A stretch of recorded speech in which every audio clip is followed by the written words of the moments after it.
عرب کے زیادہ تر علاقوں میں یا تو اس کی شاخائیں ہیں یا اس کے جڑے ہوئے لوگ اس کے مشن کو لے کر کے آگے بڑھ رہے ہیں۔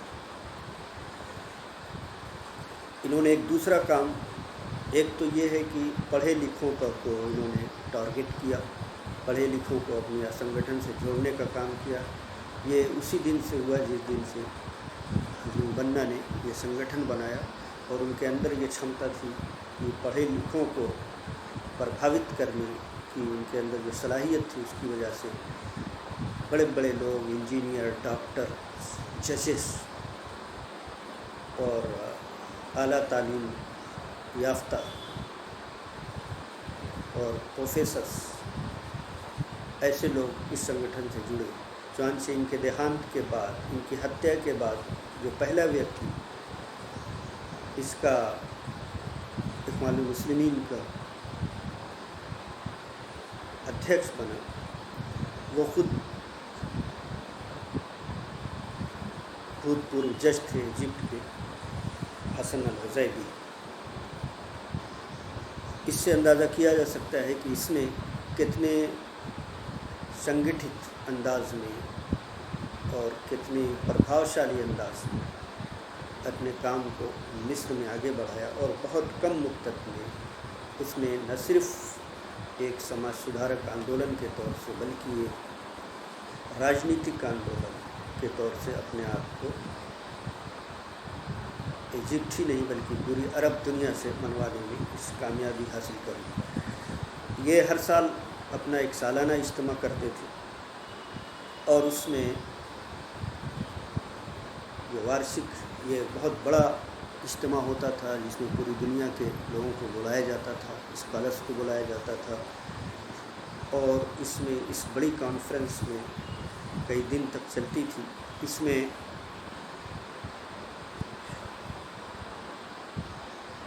حسن بننا نے ہر کانفرنس میں جو خطبے دیے، جو تقریریں کی، اگرچہ وہ کتاب نہیں لکھتے تھے لیکن یہ تقریریں جو چھپی تو بہت زیادہ یہ جو، یا پھر انہوں نے جو خط لکھے، جو چٹھیاں لکھی، جو لیٹر لکھے اپنے ساتھیوں کو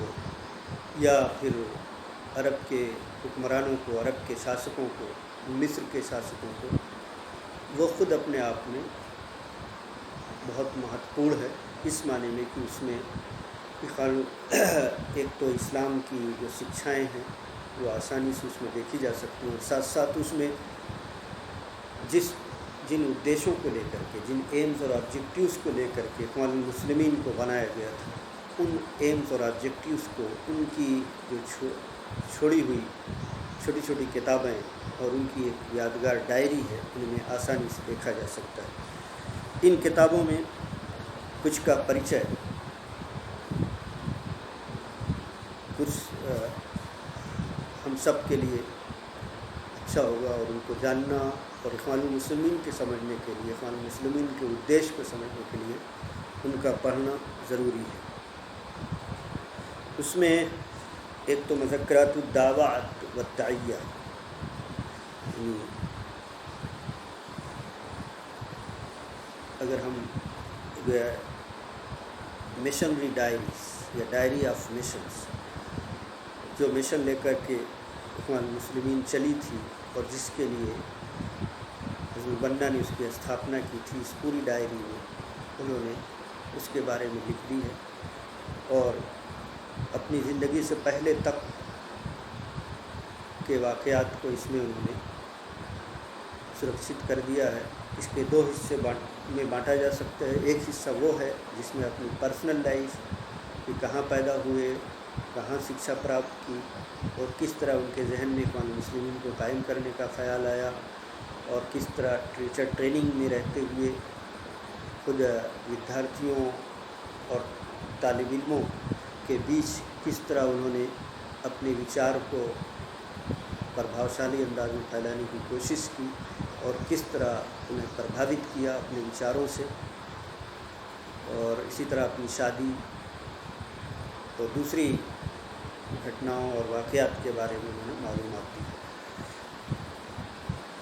یہ ان کی آٹو بایوگرافی ہے۔ اس آٹو بایوگرافی کا دوسرا حصہ ہم کہہ سکتے ہیں یہ جو ڈائری ہے، ان کی جو یادداشت ہے، یہ جیونی ہے۔ اس جیونی کا دوسرا بھاگ وہ ہے جو اخوان المسلمین پر ایک سنگٹھن کے طور سے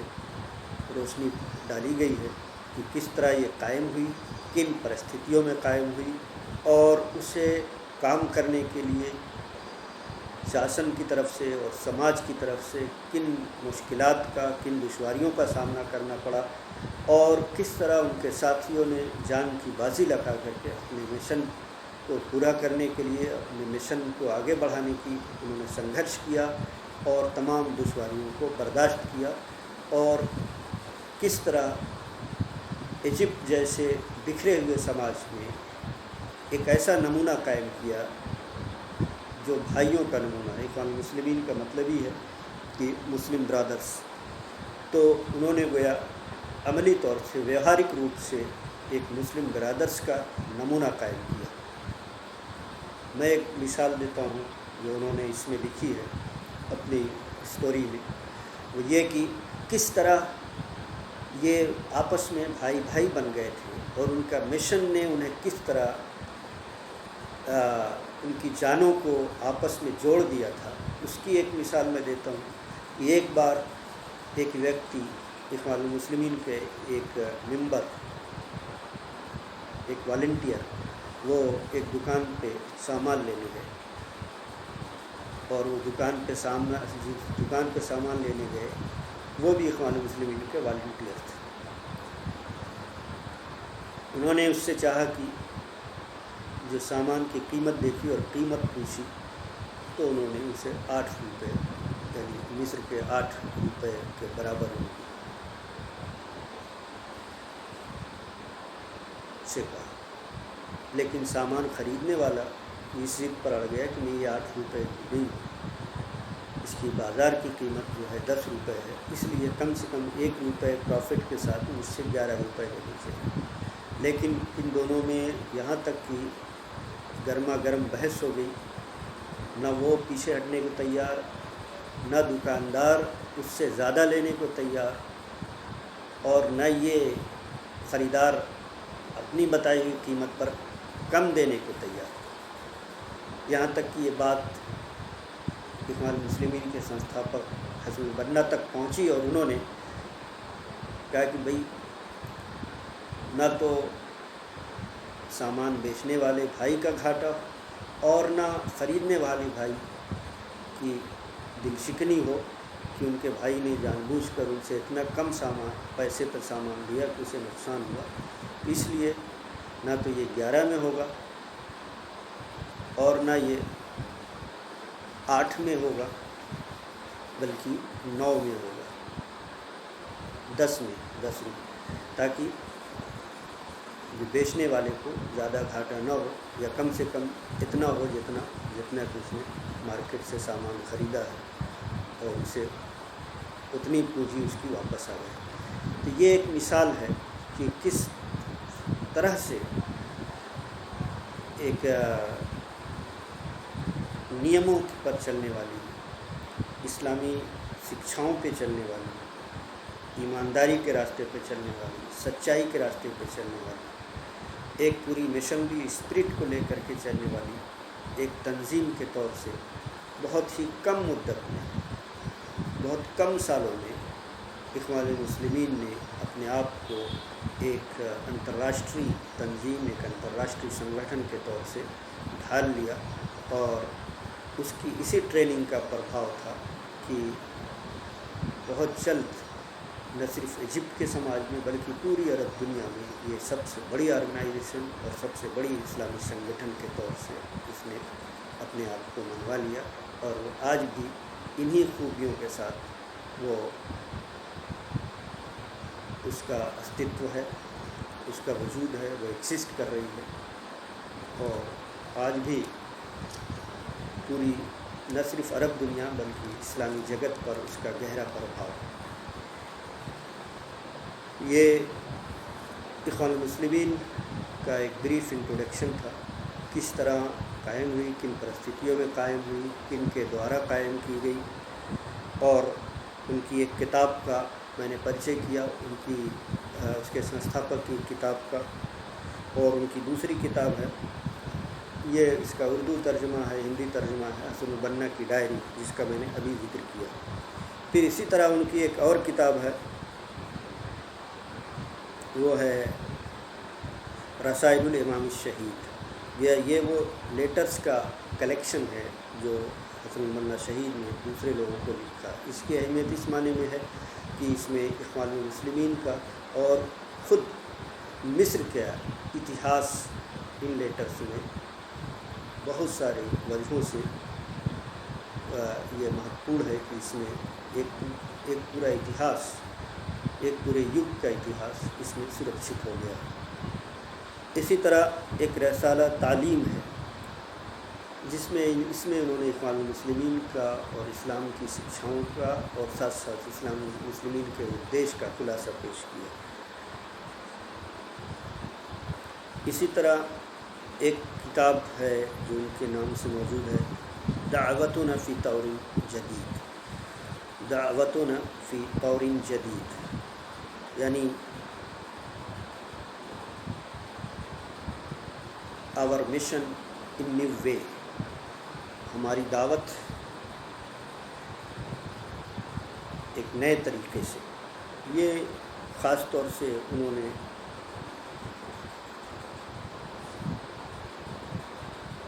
اس کا یہ جو کتاب لکھی تھی اس میں انہوں نے پورے اس کا اخوان المسلمین کا پریچے ہے، اور ساتھ ساتھ ان اعتراضات کا جواب ہے، ان پرشنوں کا جواب ہے جو اخوان المسلمین کے تعلق سے کیے جاتے تھے یا جو ان پہ اعتراض اٹھائے جاتے تھے، اس میں ان کو دکھانے کی پوری کوشش کی گئی۔ اسی طرح ایک دوسرے رسائل کا نام ہے ان کا الرسائل الثلاث،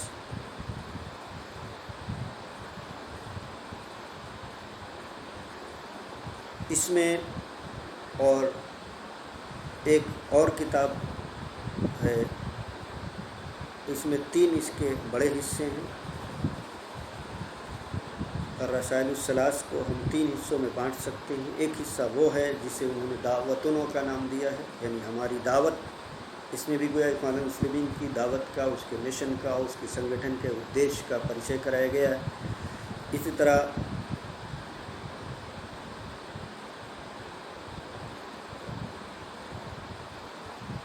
ایک دوسرا حصہ ہے جس کا عنوان خود انہوں نے دیا ہے، الی ای شیء ندعو الناس، ہم لوگوں کو کس طرف بلاتے ہیں۔ اس حصے میں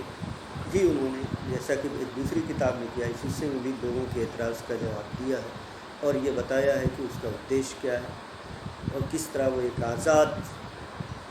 سماج جو دوسروں کی غلامی سے آزاد ہو اور ساتھ ساتھ وہ دوسروں کی شکشا ویوستھا سے آزاد ہو،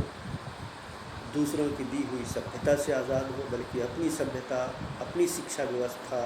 اور اپنے سماجک شکشاؤں پر قائم رہنے والا سماج ہو۔ یہ اخوان المسلمین کا ادیش تھا جسے انہوں نے اس میں، اس کے دوسرے حصے میں، اس کے تیسرا حصہ نحو النور ہے، یعنی یہ کوئی ایسی آرگنائزیشن نہیں ہے جو وائلنٹ مینز یا ہنسک طریقے پر یقین رکھتی ہے، بلکہ یہ ایک شانتی پوروک اور دستور اور قانون کے مطابق سماج کو لے چلنے والی اور خود عمل کرنے والی ایک سنگٹھن ہے، اور اسی روشنی کی طرف، وہ روشنی، وہ پرکاش جو اسلام نے مانوتا کو دی ہے، پوری مانو جگت کے لیے، جس پرکاش کو لے کر کے حضرت محمد صلی اللہ علیہ وسلم آئے تھے اور جس پرکاش کو اسلام دنیا کے سامنے پیش کرنا چاہتا ہے،